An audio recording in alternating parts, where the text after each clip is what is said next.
Treasure Island by Robert Louis Stevenson. Part 2. The Sea Cook. Chapter 7. I Go To Bristol. It was longer than the squire imagined ere we were ready for the sea, and none of our first plans, not even Dr. Livesey's, of keeping me beside him, could be carried out as we intended. The doctor had to go to London for a physician to take charge of his practice. The squire was hard at work at Bristol, and I lived at the Hall under the charge of old Redruth, the gamekeeper, almost a prisoner, but full of sea dreams and the most charming anticipations of strange islands and adventures. I brooded by the hour together over the map, all the details of which I well remembered. Sitting by the fire in the housekeeper's room, I approached that island in my fancy from every possible direction. I explored every acre of its surface. I climbed 1,000 times to that tall hill they call the Spyglass, and from the top enjoyed the most wonderful and changing prospects.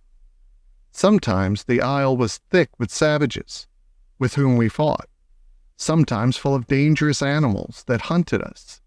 But in all my fancies, nothing occurred to me so strange and tragic as our actual adventures. So the weeks passed on, till one fine day there came a letter addressed to Dr. Livesey, with this addition: to be opened, in the case of his absence, by Tom Redruth or young Hawkins. Obeying this order, we found, or rather I found, for the gamekeeper was a poor hand at reading anything but print, the following important news: Old Anchor Inn, Bristol, March 1, 17. Dear Livesey, as I do not know whether you are at the Hall or still in London, I send this in double to both places. The ship is bought and fitted. She lies at anchor, ready for sea. You never imagined a sweeter schooner. A child might sail her. 200 tons. Name, Hispaniola. I got her through my old friend Blandley, who has proved himself throughout the most surprising trump. The admirable fellow literally slaved in my interest, and so, I may say, did everyone in Bristol. As soon as they got wind of the port we sailed for, Redruth, said I, interrupting the letter. Dr. Livesey will not like that. The squire has been talking, after all. Well, who's a better right? Growled the gamekeeper. A pretty rum go if squire ain't to talk for Dr. Livesey, I should think. At that I gave up all attempts at commentary and read straight on. Blandley himself found the Hispaniola, and by the most admirable management got her for the merest trifle. There is a class of men in Bristol monstrously prejudiced against Blandley. They go the length of declaring that this honest creature would do anything for money, that the Hispaniola belonged to him, and that he sold it me absurdly high, the most transparent calumnies. None of them dare, however, to deny the merits of the ship. Woe far there was not a hitch. The work people, to be sure, riggers and what not, were most annoyingly slow, but time cured that. It was the crew that troubled me. I wished a round score of men, in case of natives, buccaneers, or the odious French, and I had the worry of the deuce itself to find so much as half a dozen, till the most remarkable stroke of fortune brought me the very man that I required. I was standing on the dock when, by the merest accident, I fell in talk with him. I found he was an old sailor, kept a public house, knew all the seafaring men in Bristol, had lost his health ashore, and wanted a good berth as cook to get to sea again. He had hobbled down there that morning, he said, to get a smell of the salt. I was monstrously touched. So would you have been. And out of pure pity I engaged him on the spot to be ship's cook. Long John Silver he is called, and has lost a leg, but that I regarded as a recommendation, since he lost it in his country's service under the immortal Hawk. He has no pension, Livesey. Imagine the abominable age we live in. Well, sir, I thought I had only found a cook, but it was a crew I had discovered. Between Silver and myself, we got together in a few days a company of the toughest old salts imaginable. Not pretty to look at, but fellows, by their faces, of the most indomitable spirit. I declare we could fight a frigate. Long John even got rid of 2 out of the 6 or 7 I had already engaged. He showed me in a moment that they were just the sort of freshwater swabs we had to fear in an adventure of importance. I am in the most magnificent health and spirits, eating like a bull, sleeping like a tree, yet I shall not enjoy a moment till I hear my old tarpaulins tramping around the campstay. Seaward ho! Hang the treasure! It's the glory of the sea that has turned my head. So now, Livesey, come post. Do not lose an hour. If you respect me, let young Hawkins go at once to see his mother, with Redruth for a guard, and then both come full speed to Bristol. John Trelawney. Postscript. I did not tell you that Blandley, who, by the way, is to send a consort after us if we don't turn up by the end of August, had found an admirable fellow for sailing master, a stiff man, which I regret, but in all other respects a treasure. Long John Silver unearthed a very competent man for a mate, a man named Arrow.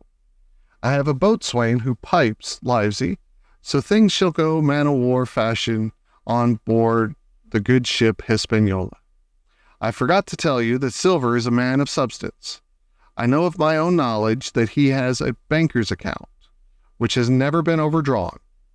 He leaves his wife to manage the inn, and as she is a woman of color, a pair of old bachelors like you and I may be excused for guessing that it is the wife, quite as much as the health, that sends him back to roving J.T. P.P.S. Hawkins may stay one night with his mother, J.T. You can fancy the excitement into which that letter put me. I was half beside myself with glee, and if ever I despised a man, it was old Tom Redruth, who could do nothing but grumble and lament. Any of the under gamekeepers would gladly have changed places with him, but such was not the squire's pleasure, and the squire's pleasure was like law among them all. Nobody but old Redruth would have dared so much as even to grumble. The next morning he and I set out on foot for the Admiral Benbow, and there I found my mother in good health and spirits. The captain, who had so long been a cause of so much discomfort, was gone where the wicked cease from troubling. The squire had had everything repaired and the public rooms and the sign repainted, and had added some furniture. Above all, a beautiful armchair for mother in the bar. He had found her a boy as an apprentice, also so that she should not want help while I was gone. It was on seeing that boy that I understood, for the first time, my situation. I had thought up to that moment of the adventures before me, not at all of the home that I was leaving. And now, at sight of this clumsy stranger, who was to stay here in my place beside my mother, I had my first attack of tears. I'm afraid I led that boy a dog's life, for as he was new to the work, I had 100 opportunities of setting him right and putting him down, and I was not slow to profit by them. The night passed, and the next day after dinner, Redruth and I were afoot again and on the road. I said goodbye to mother and the cove where I had lived since I was born, and the dear old Admiral Benbow. Since he was repainted, no longer quite so dear. One of the last thoughts was of the captain, who had so often strode along the beach with his cocked hat, his saber-cut cheek, and his old brass telescope. Next moment he had turned the corner and my home was out of sight. The mail picked us up about dusk at the Royal George on the Heath. I was wedged in between Redruth and a stout old gentleman, and in spite of the swift motion and the cold night air, I must have dozed a great deal from the very first, and then slept like a log up hill and down, dale through stage after stage. For when I was awakened at last, it was by a punch in the ribs, and I opened my eyes to find that we were standing still before a large building in a city street, and that the day had already broken a long time. "Where are we?" I asked. "Bristol," said Tom. "Get down." Mr. Trelawney had taken up his residence at an inn far down the docks to superintend the work upon the schooner. Thither we had now to walk, and our way, to my great delight, lay along the quays and beside the great multitude of ships of all sizes and rigs and nations. In one, sailors were singing at their work. In another, there were men aloft, high over my head, hanging to threads that seemed no thicker than a spider's web. Though I had lived by the shore all my life, I seemed never to have been near the sea till then. The smell of tar and salt was something new. I saw the most wonderful figureheads that had all been far over the ocean. I saw, besides, many old sailors, with rings in their ears, and whiskers curled in ringlets, and tarry pigtails, and their swaggery, clumsy sea walk. And if I had seen as many kings or archbishops, I could not have been more delighted. And I was going to sea myself, to sea in a schooner, with a piping boatswain and pigtailed singing seamen, to sea, bound for an unknown island, and to seek for buried treasure. While I was still in this delightful dream, we came suddenly in front of a large inn and met Squire Trelawney, all dressed out like a sea officer, in stout blue cloth, coming out of the door with a smile on his face and a capital imitation of a sailor's walk. "Here you are," he cried, "and the doctor came last night from London. Bravo! The ship's company complete." "Oh, sir," cried I, "when do we sail?" "Sail?" says he. "We sail tomorrow." Chapter 8. At the Sign of the Spyglass. When I had done breakfasting, the squire gave me a note addressed to John Silver, at the Sign of the Spyglass, and told me I should easily find the place by following the line of the docks and keeping a bright lookout for a little tavern with a large brass telescope for sign. I set off, overjoyed at the opportunity to see some more of the ships and seamen, and picked my way among a great crowd of people and carts and bales, for the dock was now at its busiest, until I found the tavern in question. It was a bright enough little place of entertainment. The sign was newly painted, the windows had neat red curtains, the floor was cleanly sanded, there was a street on each side and an open door on both, which made the large, low room pretty clear to see in spite of clouds of tobacco smoke. The customers were mostly seafaring men, and they talked so loudly that I hung at the door almost afraid to enter. As I was waiting, a man came out of a side room, and at a glance I was sure he must be Long John. His left leg was cut off close by the hip, and under the left shoulder he carried a crutch, which he managed with wonderful dexterity, hopping about upon it like a bird. He was very tall and strong, with a face as big as a ham, plain and pale, but intelligent and smiling. Indeed, he seemed in the most cheerful spirits, whistling as he moved about among the tables, with a merry word or a slap on the shoulder for the more favored of his guests. Now, to tell you the truth, from the very first mention of Long John in Squire Trelawney's letter, I had taken a fear in my mind that he might prove to be the very one-legged sailor whom I had watched for so long at the old Benbow. But one look at the man before me as was enough. I had seen the captain, and Black Dog, and the blind man, Pew, and I thought I knew what a buccaneer was like. A very different creature, according to me, from this clean and pleasant-tempered landlord. I plucked up courage at once, crossed the threshold, and walked right up to the man where he stood, propped on his crutch, talking to a customer. "Mr. Silver, sir?" I asked, holding out the note. "Yes, my lad," said he. "Such is my name, to be sure. And who may you be?"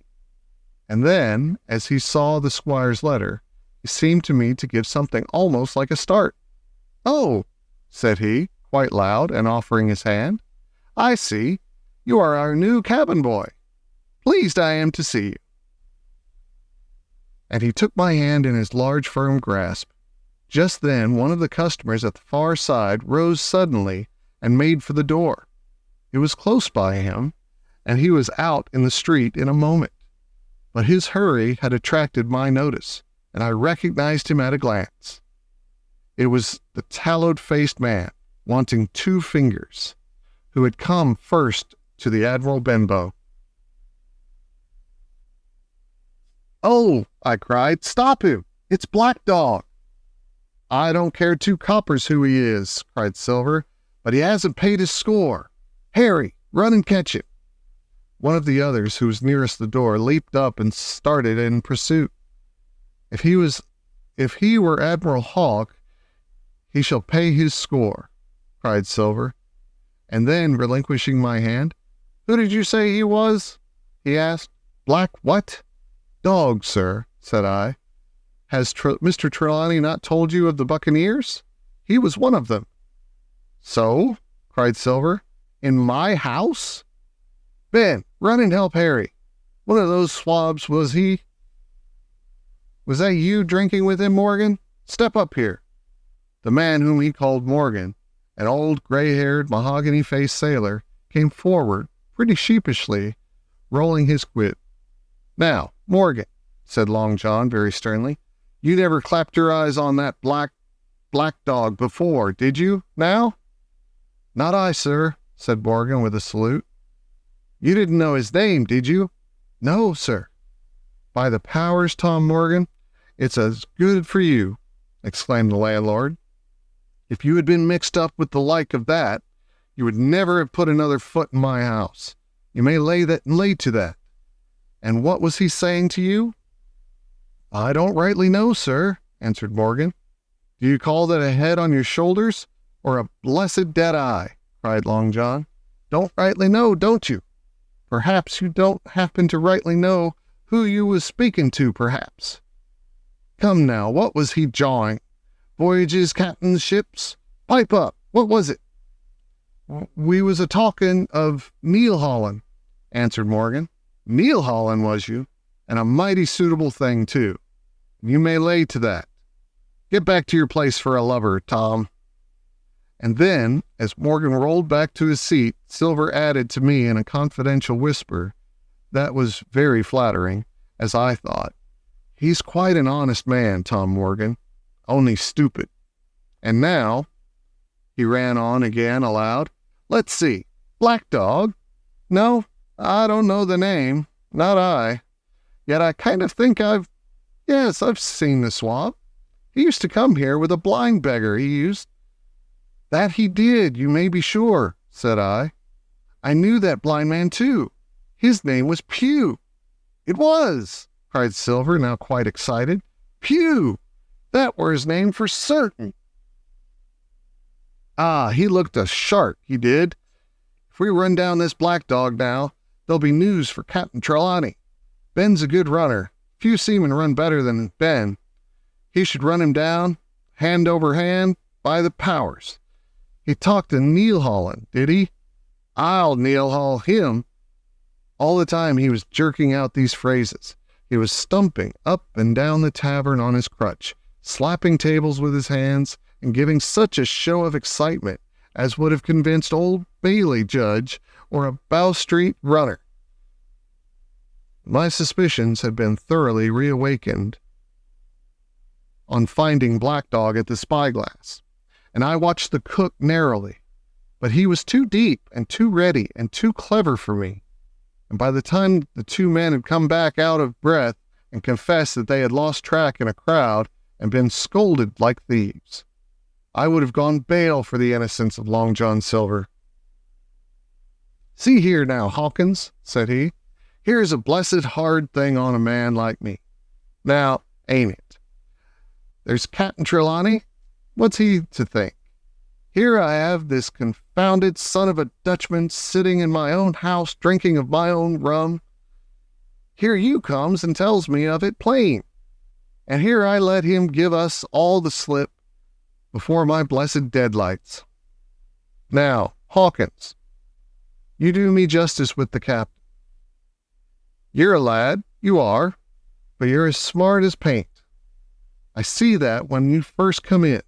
Now, here it is. What could I do with this old timber I hobble on? When I was an A.B. master, my mariner, I'd have come up alongside of him hand over hand and broached him to a brace of old shakes, I would. But now, and then all of a sudden he stopped, and his jaw dropped as though he had remembered something. "The score!" he burst out. "3 goes of rum. Why, shiver my timbers, if I hadn't forgotten my score." Falling on a bench, he laughed until the tears ran down his cheek. I could not help joining, and we laughed together, peal after peal, until the tavern rang again. "Why, what a precious old sea calf I am," he said at last, wiping his cheeks. "You and me should get on well, Hawkins, for I'll take my davy I should be rated ship's boy. But come now, stand by to go out. This won't do. Duty is duty, messmates. I'll put on my old cockerel hat and step along of you to Captain Trelawney and report this here affair. For mind you, it's serious, young Hawkins, and neither you nor me's come out of it with what I should make so bold as to call credit. Nor you neither, says you. Not smart, none of the pair of us smart, but dash my buttons, that was a good un about my score." And he began to laugh again, and that so heartily that though I did not see the joke as he did, I was again obliged to join him in his mirth. On our little walk along the quays, he made himself the most interesting companion, telling me about the different ships that we passed by, their rig, tonnage, and nationality, explaining the work that is going forward, how one was discharging, another taking in cargo, and a third making ready for sea, and every now and then telling me some little anecdote of ships or seamen, or repeating a nautical phrase till I had learned it perfectly. I began to see that here was one of the best of possible shipmates. When we got to the inn, the squire and Dr. Livesey were seated together, finishing a quart of ale with a toast in it, before they should go aboard the schooner on a visit of inspection. Long John told the story from first to last with a great deal of spirit and the most beautiful truth. "That was how it were, now, weren't it, Hawkins?" he would say now and again, and I could always bear him entirely out. Two gentlemen regretted that Black Dog had got away, but we all agreed there was nothing to be done, and after he had been complimented, Long John took up his crutch and departed. "All hands aboard by 4 this afternoon," shouted the squire after him. "Aye, aye, sir," cried the cook in the passage. "Well, squire," said Dr. Livesey, "I don't put much faith in your discoveries as a general thing, but I will say this John Silver suits me. The man's a perfect trump," declared the squire. "And now," added the doctor, "Jim may come on board with us, may he not?" "To be sure he may," says squire. Take your hat, Hawkins, and we'll see the ship.